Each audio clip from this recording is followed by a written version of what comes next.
What's up mes dons, comment ça va? J'espère que vous allez bien. Nous voici de retour avec Chris. Comment ça va Chris? Ça va et toi? En forme? Tranquillo. Donc là, Je vais essayer de parler plus fort. voilà. Et on a écouté vos retours. Donc là, comme on vous l'a dit dans la dernière vidéo, lors de la séance biceps, c'était ma dernière séance de prise de masse. Donc là, on est mardi 19. J'ai commencé ma sèche hier. Et aujourd'hui, on va vous faire un petit débrief de ma shape avec Chris. Je vous l'ai montré rapidement, juste torse nu. Là, je vais me mettre en calbar comme la dernière fois et on va faire un petit peu le tour de ma shape. Chris va vous analyser tout ça et on va vous dire ce sur quoi on tend à aller et ce que nous allons mettre en place sans trop non plus rentrer dans les détails parce que si vous voulez rentrer dans les détails, il faut venir ici. Voilà, allez, c'est parti. Je me déshabille juste pour vous. C'est parti, petite analyse du coach Chris. On le laisse parler et on écoute.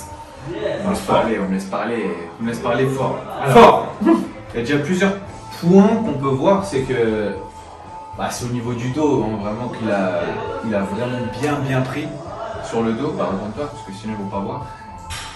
Donc là, trapèze, il a explosé sur les trapèzes, littéralement. Même les grands dorsaux, je sais pas si tu pourras mettre un avant-après, Ouais, on va essayer. tu vois, un truc comme ça, parce que ça se voit quoi, il s'est vraiment passé quelque chose. Donc qu'est-ce que ça veut dire ça? Ça veut dire que il a des facilités à développer cette zone. Là par exemple les trapèzes supérieurs ils sont vraiment, on ne s'est pas entraîné, hein. Donc ils sont vraiment bien développés, ils sont bien développés. Ils sont vraiment bien développés, donc du coup ça veut dire qu'il aura des facilités quoi qu'il arrive. On a mis le même volume d'entraînement sur tous les groupes musculaires. D'accord ? Donc ça veut dire que là, on peut diagnostiquer, entre guillemets, où est-ce qu'il a des facilités à prendre ou pas. Tu comprends ? Ouais. Si par exemple tu as fait exactement la même chose, que ce soit pour les épaules, pour les bras, là on voit que tu as fait exactement la même chose, que ce soit pour les pecs que pour le dos, et on voit que sur le dos, il a plus progressé que sur les pecs. Ça veut dire qu'il a des facilités à prendre sur cette zone-là. C'est un muscle qui répond bien à des grosses charges de travail. Les pectoraux bien. Là, on voit qu'il a une shape un peu plus équilibrée. Qu'avant. T'es un peu plus, comment dire, un peu plus en V, un peu plus volumineux. En grosso modo, c'est ça. Hein. C'est vraiment, il a tous les muscles qui ont progressé avec des grosses progressions, mais c'est pas non plus quelque chose qui, t'as pas des gros trapèzes par rapport à tes épaules ou des gros trapèzes. C'est juste qu'ils ont proportionné. Voilà, c'est ça, c'est le mot que je cherchais. Les trapèzes, ils ont progressé, pas plus que le reste, mais c'est harmonieux maintenant. Avant, ça ne l'était pas forcément. Tu vois, t'avais vraiment des pecs, t'avais pas beaucoup d'épaules, pas très peu de dos. Là maintenant, t'as un peu de tout. Oui. Tu vois. Oui, c'est mieux réparti quoi. Voilà, c'est mieux C'est proportionné. vrai qu'avant j'avais des gros pecs, des gros biceps, mais après j'avais pas d'épaule, pas trop de dos. Enfin, le dos il était pas large quoi, il était un peu plus, mais il était pas très Là large. sur les épaules, vas-y, mets-toi de profil un petit peu. Ok. Là sur les épaules, on voit bien une sorte de 3D hein, sur les épaules, des petites notes coco là.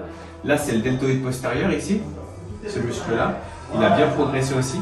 C'est un muscle qui permet d'avoir encore plus une shape en V. Ouais, ça rend toujours le corps un peu plus harmonieux, surtout chez un homme. Parce que c'est la continuité du dos, c'est le commencement des épaules, ça rend tout de suite ça vous fait comme une boule directement quoi, au niveau des épaules. On n'a pas trop forcé sur le deltoïde antérieur, tant mieux. Hein, parce que ça peut créer des déséquilibres. Surtout que ça aurait fait qu'il aurait les épaules plus recroquevillées comme ça sur le devant. Et c'est pas forcément super joli, surtout qu'il les avait déjà un peu développés par rapport au reste des épaules. Donc c'est le seul muscle où j'ai vraiment pas mis beaucoup de volume d'entraînement, c'est sur cette partie-là concrètement, vraiment. Je crois que tu fais aucun exercice pour ça d'ailleurs. Là j'en fais un seul, c'est un superset que je fais celui-là et celui-là. Exactement. Il fait vraiment un exercice sur toute la semaine que pour ce muscle. Mais franchement, c'est pas quelque chose qu'on a envie de développer plus que ça, sur son corps en tout cas. Sur d'autres, oui. Sur lui, non. Après, au niveau sèche, au niveau composition corporelle, il a pris beaucoup de muscles comparé à avant. Il n'a pas pris beaucoup de gras, voire pas du tout en vrai. Je suis resté au même stade Il est resté pareil en fait, donc ça c'est vraiment l'idéal, c'est quand tu prends pas de gras et que tu prends du poids. Et ce poids, ça veut littéralement dire que t'es en train de prendre du muscle, quoi. Il y a pas de secret. Hein. Si t'es plus volumineux et que t'es pas plus gras, c'est que t'es en train de prendre du muscle, tout simplement. Et c'est exactement ce qui s'est passé. au niveau des bras, il y a les triceps qui commencent à intervenir un peu dans la forme et dans l'envergure du bras. Avant, c'était absolument que le biceps qui donnait de l'envergure à son bras. Là, maintenant, on voit que c'est rempli aussi grâce au triceps. Non, franchement, c'est du bon travail. C'est du bon travail. Top. Alors maintenant... les jambes, attends. Ah oui, les jambes. Gros. Il manque la moitié du corps. Une des plus grosses progressions, pour le coup, c'est les jambes. Ouais, je pense qu'on est d'accord. Ouais, c'est vrai. Surtout les quadriceps, les ischios aussi. Mais c'est vrai qu'il a pris tellement des quadriceps en fait on a l'impression qu'il n'a pas pris tant que ça sur les ischios, mais en vrai si. En vrai si. Il a vraiment la circonférence, elle a vraiment augmenté. Et là sur les quadriceps, là le vaste interne, le vaste externe, ils sont gros, on dirait les coureurs cyclistes un peu là déjà, tu vois. Et à mon avis, là, tu vois, par contre, il accumule pas mal d'eau, de gras sur le bas du corps. Ouais, ça, on l'avait remarqué, ça, ouais. On l'avait remarqué dès le début et ça se confirme encore. Donc là, c'est pour ça qu'il n'y a pas autant de définition musculaire en bas qu'en haut. Mais le volume musculaire, enfin, il a pris de la masse, hein, il a pris de la masse musculaire, beaucoup de masse musculaire sur les jambes en tout cas. Donc ça, quand on va commencer la sèche, enfin, maintenant, petit à petit, on va voir que il va perdre il va perdre du gras sur les zones où il a plus de facilité à perdre du gras. Et vers la fin, a priori, tu vas perdre sur les jambes. Mais quand tu vas perdre sur les jambes, par contre, par expérience, tu verras que c'est très rapide. Ah bon? Enfin, c'est long, ouais, jusqu'à arriver à perdre les jambes, enfin à perdre du gras sur les jambes. Mais une fois que ça arrive, c'est semaine après semaine quasiment. D'accord. Moi, c'est vraiment quelque chose que j'ai hâte de voir parce que même ayant déjà fait des sèches par moi-même, j'avais bien séché au niveau du haut, mais j'ai jamais eu les faisceaux en fait des quadriceps apparents. C'est vraiment quelque chose que moi personnellement, c'est mon propre opinion, je trouve ça joli, les cuisses fuselées en fait, des cuisses dessinées quand on voit les 4 chefs du quadriceps. Le quadriceps, c'est les 4. Donc quand on voit les 4 chefs du quadriceps apparents et striés, je trouve ça vraiment joli en tout cas moi. Donc c'est quelque chose que j'aimerais avoir. Après voilà, quand on commence à les voir, commence à avoir toutes les veines aussi qui apparaissent sur les jambes, etc. Mais vous verrez, je sais pas comment il va monter ça pour que ça se voit au fil du temps, mais il y a un moment donné où il va perdre du gras sur les jambes et vous allez voir, ça va être super rapide. Vraiment, ça va aller très très vite après. Ok. On dirait que ça se déstocke d'un coup. Sur les jambes, en tout cas, c'est comme ça, je sais pas, mais on verra. Ok. Ça va être pas mal. Alors, qu'est-ce qu'on va faire du coup maintenant? Quelle est la suite de tout ça? Bon, moi je sais déjà un petit peu ce que ça fait mon deuxième jour de sèche aujourd'hui. Mais tu avais parlé dans la dernière vidéo, la vidéo où on a fait les biceps, qu'on allait faire de la surcompensation parce qu'on avait perdu un mois du fait de la naissance de mon fils et que tu allais un peu leur expliquer ce que c'était, qu'est-ce qu'on allait faire dans cette vidéo. Alors, je vais essayer d'expliquer. Voilà, bien fort, toujours. Ouais, parce que faut savoir que je suis habitué à donner mes coachings, pas toujours en français, donc, et là aujourd'hui j'ai parlé qu'en espagnol et en anglais, donc c'est compliqué. Donc on va essayer. Donc la surcompensation, on va dire que ton fils il est né quand exactement? Le 25 mars. 25 mars. Et là on est le 19 avril, donc il y a ça va faire un mois là. Disons que le 25 mars, tu devais arriver à un niveau A. Donc au 19 avril, tu devais arriver à un niveau B. Ok. Et t'aurais mis une vingtaine de jours pour arriver au niveau B. Mais qu'est-ce qui s'est passé? Ça veut dire que pendant cette vingtaine de jours, en fait, t'as pas progressé. Ouais, je suis resté au niveau A. Voilà. Ok. Donc là, ce qu'on va essayer de faire, au lieu de compenser et d'arriver au niveau B, on va essayer d'arriver directement au niveau C. D'accord. Ok. On va accélérer en fait. Voilà, on va surcompenser. Donc on va doublement compenser la perte de temps qu'on a subie. D'accord. Ok. Donc au lieu d'arriver au niveau C, normalement peut-être au 30 avril, j'ai n'importe quoi, hein, c'est pour donner une date comme ça. Donc 25 mars, son bébé est né. Donc au lieu d'arriver au niveau C au 30 avril, alors qu'on était au niveau B au 19 avril, si ton fils n'était pas né. Exactement. Hein, ce qu'on va faire, c'est qu'on va sauter le niveau B, on va passer directement de A à C, tout simplement. D'accord. Ok. Comment on va faire? En étant un peu plus strict, en mettant un peu plus de volume d'entraînement, en mettant un peu plus de tout en fait. Okay. Après ça c'est des paramètres que moi je gère personnellement parce que c'est moi qui fais sa programmation d'entraînement et son plan alimentaire, mais en vrai c'est ça quoi. Au lieu de passer par des étapes, on va en sauter une pour arriver directement à la suivante. On gagne du temps. Ok.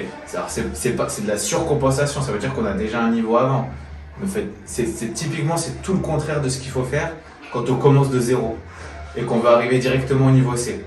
D'accord. Tu vois, quand on n'est même pas au niveau A, on va arriver au niveau C directement, et surtout qu'on n'a pas d'expérience aussi, et qu'on n'est pas suivi par un professionnel aussi, bah on se trompe.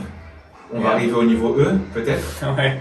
et bah c'est pas sustainable en fait dans le temps, donc on va se tromper, on va faire des erreurs, on va arriver au niveau E et tout de suite revenir au niveau A, voire 0. Ouais, bien sûr, parce qu'on n'aura pas maîtrisé tous les paramètres pour que ce Exactement. soit périn, que ça dure dans le temps, quoi. Exactement. Là, le but, c'est d'arriver au niveau C et après de reprendre tout de suite un rythme de croisière, on va dire.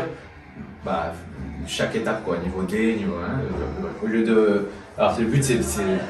On y prend goût, hein, la surcompensation, hein, parce qu'on va avoir des résultats rapides, en fait. Ouais, bien sûr. Tu vois, mais il faut tout de suite se contrôler et repartir sur un rythme un peu plus normal, entre guillemets, dès qu'on a atteint le niveau qu'on souhaitait atteindre avant.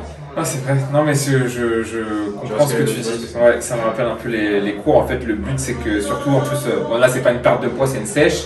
Mais pour ceux qui font de la perte de poids, par exemple, il faut pas perdre d'un coup. C'est-à-dire qu'il faut perdre un petit peu, valider ce palier, reperdre un petit peu, valider le palier, reperdre. Il faut toujours, en fait, garder, en fait, ce poids pendant une certaine durée pour que votre corps s'habitue à ça avant de redescendre. Parce que si vous descendez comme ça, vous allez remonter comme ça. Exactement.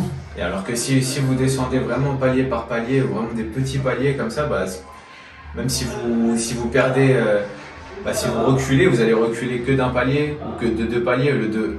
Alors que si votre premier palier il est déjà ici et vous êtes là, bah, vous allez y repartir, c'est sûr et certain, c'est scientifique. Ouais, ok.